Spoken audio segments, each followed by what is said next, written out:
Good evening and welcome to Boston. This is Kimberly Sellers Bates, founder and president of KSTB Enterprises. I come to you each Thursday at 7 p.m. for 10 minutes with 10 business tips. You know I'd love to hear from you, so please reach out to me at kbates@kstbenterprises.com or 770-756-7565.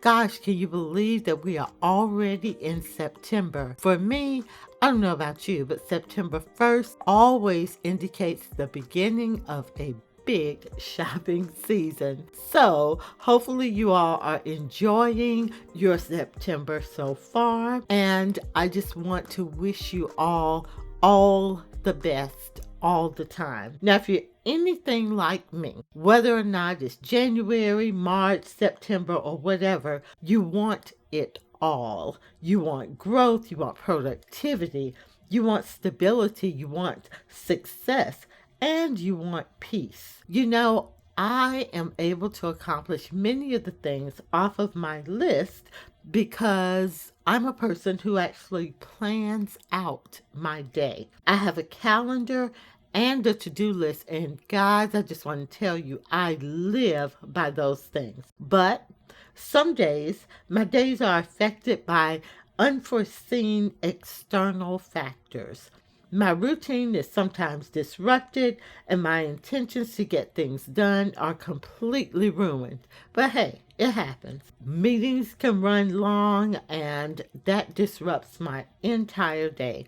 Or the opposite happens. Meetings are canceled. So the time that I've allotted for the meeting is suddenly open on my calendar. I now have time in my day that I didn't have before. So instead of mindlessly checking social media, I am absolutely intentional about using this newfound gift of time. And we all know that time really is a gift and that we should use it wisely. I do things like write a congratulatory card to a friend or soror or family member. I update my to-do list. I respond to an email. I make a phone call that I've been putting off.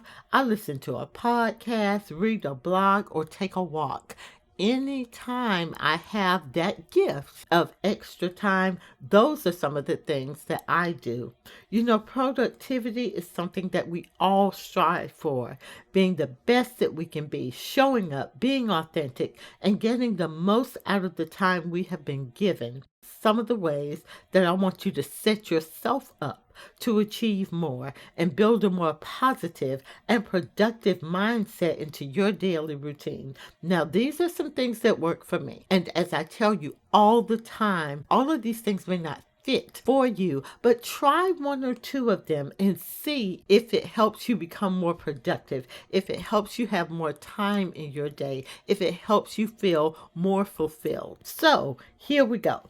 The first thing, be intentional. When you think about what a productive day looks like, what do you see? Is it chaotic or is it structured? I have learned to be very intentional with my daily, monthly, and yearly goals. To ensure maximum productivity, this is what I do. I actually list the top 3 most important things that I need to accomplish each day. That's right, 3 things. Y'all, I used to have a to-do list that was so long, you wouldn't even believe it. And as I told you before, it's a very big difference in being busy and being productive. So the simple habit that I've done with these top 3 things turbocharged my productivity because it actually forced me to prioritize the most significant things I want to achieve that day. Yes, some other things will come up during the day, but focusing on my list helps me stay centered and I'm able to accomplish more. This practice will remind you to be mindfully attentive with every single thing that you do. So list those top 3 things that are most important for you to get done today. Number 2, be present. Oh my goodness. I no longer look at my phone when I'm in meetings or having dinner with my family or friends. I actively listen and I'm engaged in what's going on. I once attended a concert of one of my favorite artists. Oh my goodness, love this artist. Instead of enjoying the concert, my focus was on taking selfies and videos of me and my friends. You know what?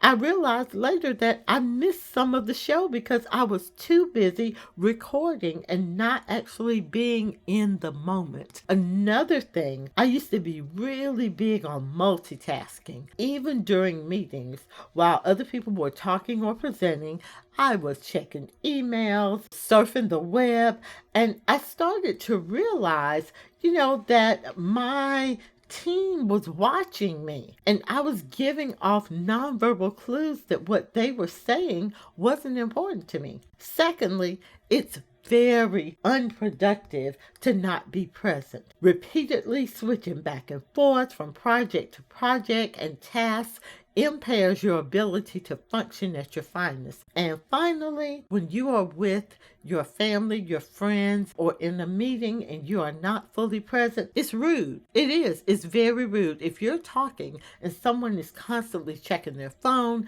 taking selfies, how do you feel? Well, imagine how that other person feels if you're doing that same thing. Number 3, rejuvenate. In an effort to create a more productive mindset for ourselves, we have to learn to check into ourselves throughout the day. Begin each day with a clean slate. By building this into your routine, you can ensure that the previous day's stressors or missteps don't follow you into the next day. I told you in week 2 of Boston that I start each morning with my phone turned off. Instead, I spend 5 to 10 minutes in complete silence. Prior to starting my workday, I try to walk at least 15 minutes outside.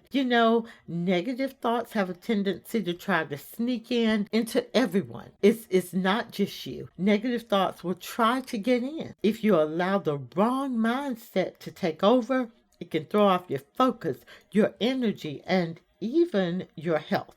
So there's something to be said about the positive effects of taking care of both your mental and physical health. By starting each day on a positive note and invigorating it with mental and physical stimulation, you give yourself the chance to reset any previously negative mindsets. Rejuvenation is not only good for your productivity, but it's also good for your soul. Number 4, reset your mind. I'll say it again. And I tell you this every week. Starting a business is hard work. Starting a business means that you are now accountable for the continued success of your business. This translates into a lot of responsibility, which can make us feel overwhelmed and even a little helpless. I'll be the first to admit that a tape recorder used to play in my head. I constantly reminded myself of my responsibilities, my challenges, and yes, even my failures. A few of my responsibilities as a business owner, especially in the very beginning, were signing new clients and retaining the current ones, ensuring that my staff is productive, and keeping up to date with emerging technologies and current trends. Sounds exhausting, right? You need to have a tough skin to start, maintain, sustain, and grow a business. Without one, any sign of defeat can be enough to knock you off your game. When I first started, I would spend inordinate amount of time trying to figure out why some clients would say they were going to sign with me and then decided not to. Despite the clients that did sign on, I chose to focus on the ones who didn't. I replayed scenarios in my head and dissected each sentence to see what I had done to cause them not to move forward with me. Hindsight, I should have accepted it for what it was. Simply bad timing. 90% of those no's came back to me and said yes before the year ended. My advice to you is to keep moving. Your reality is dictated by what you believe and what you do. Don't allow defeat to stop you from making money for your business. Learn from your mistakes. Learn this early on. Just learn from them, but keep it moving. Did you get a new client? Did you hit your sales goal? Did you complete your to-do list? It doesn't matter how big or small, learn to celebrate your wins. Thank you again for tuning in to Boston and spending time with me. Time is so precious, so let's make every second count. This is Kimberly Sellers Bates, founder and president of KSTB Enterprises. Remember that procrastination is a slippery slope. And I will talk to you next week. Let's vibe higher together. Bye.